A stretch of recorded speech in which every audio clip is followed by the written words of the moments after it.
I can understand English grammar, teacher, but I find speaking so hard. I hear this all the time from students.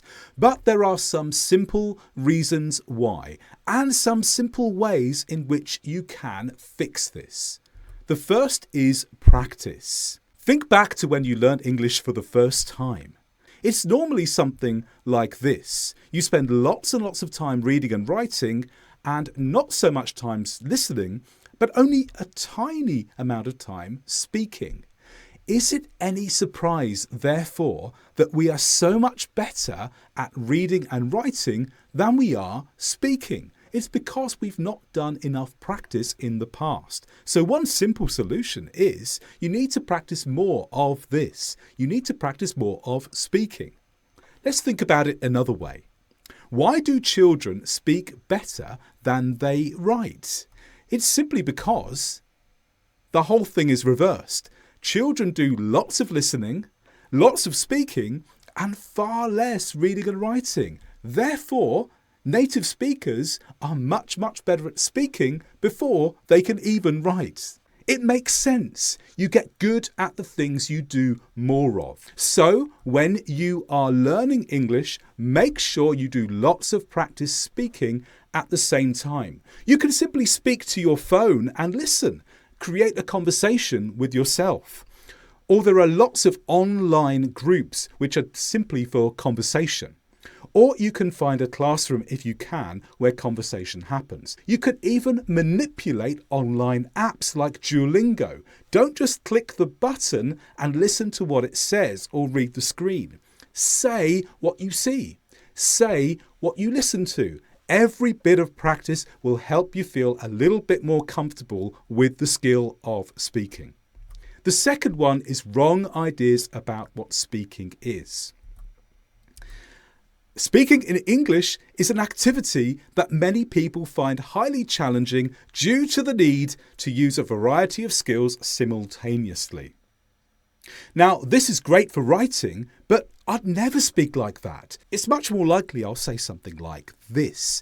Speaking English is really hard. Why? Because there's lots of things you have to do at the same time.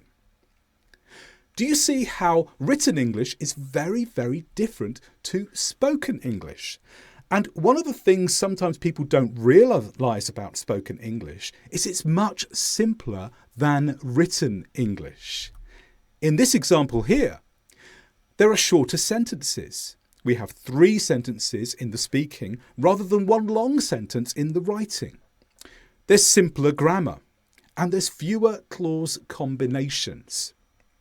So if you think that you need to speak in the same way that you write, that's actually not the case. Writing contains a lot more complexity. It contains clauses that are embedded, that go at the front, that go in the end. Lots of different things you can do with the grammar, but you don't need them with speaking at all. If we try to speak in the same way as we write, 2 things happen. We make speaking too difficult, and we don't speak in a natural way. So think about, how do you see speaking? Do you see it as being the same as writing? If so, you're making things too complicated for yourself. Simpler language is much more effective and much more natural for speaking. Number 3, wrong ideas about accuracy. Now, when we learn English, we're often trained through exams. We need to pass exams to prove our ability. But exams are usually made up of reading and writing. If you've ever done an exam, you know this is true.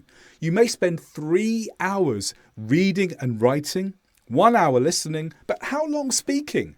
Sometimes 10 minutes or 15 minutes.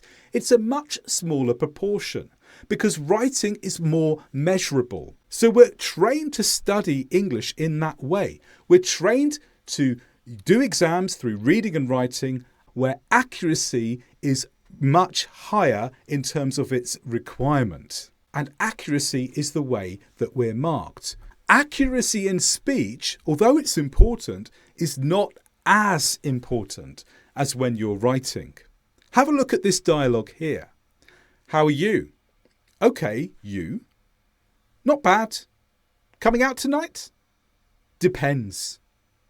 This is a completely accurate conversation. It's completely typical of how a native speaker would speak. Yet grammatically, it would be terrible as a piece of writing. Why do we speak like that? Well, when we're speaking, we're simply interested in getting the message across. We're not so interested in accuracy. So whilst accuracy is important, it's not the same as with what we do to pass an exam. All the same, we don't want to just speak with anything, because then we may not be understood and we may not make the right impression. So you need to do an equal amount of two different things: free practice and controlled practice. Free practice is where you develop your skill of speaking. And here you speak without worrying about accuracy. You simply speak as words come out of your mouth. At the same time, you do need some controlled practice to make sure your English is becoming the type that will be recognisable internationally. The best way to do controlled practice is have periods of speaking where you're working on one grammar rule at a time. Speak naturally, but when it comes to this particular rule, try to be accurate. Prepare beforehand. Analyse how you did afterwards. Once you get that particular grammar rule right, move on to another for controlled practice. But you need an equal amount of both. 4 is feeling bad about making mistakes. And this is a problem that is so common to all language learners. We worry that when we speak in a different language, if we make mistakes, native speakers are secretly unhappy about those mistakes and even wish we weren't talking at all unless we can speak correctly. This is almost always not true. In English-speaking countries, people are normally happy if you simply can communicate your message at all. Look at the two examples here.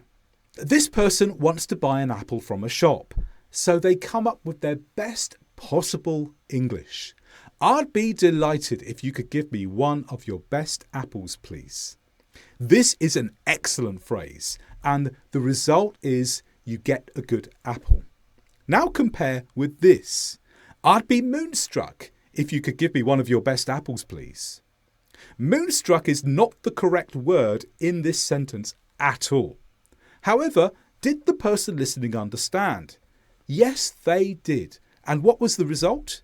You still get a good apple. There was a mistake, but the person listening wasn't really worried about it. They easily understood what you wanted to say. So stop feeling bad about making mistakes. If you can communicate your message, your listener is going to be happy. And number 5, feeling bad about not speaking quickly. Some people think you have to speak as quickly as the man in this video here. He is speaking really fast. But you don't have to speak like that at all to be fluent. Fluent is about being able to speak consistently well, even though you may not speak quickly. You can be fluent speaking fast, like this man, or you can be fluent speaking slowly, like this man here. It doesn't matter. The important thing is that you have a consistent flow of speech. And if you can only do that slowly at the moment, that's no problem at all. That's still fluent and people will still be fine with you speaking like that. In fact, many native speakers speak slowly anyway. We all speak at different speeds. So don't think you have to be as fast as the fastest English speaker you know.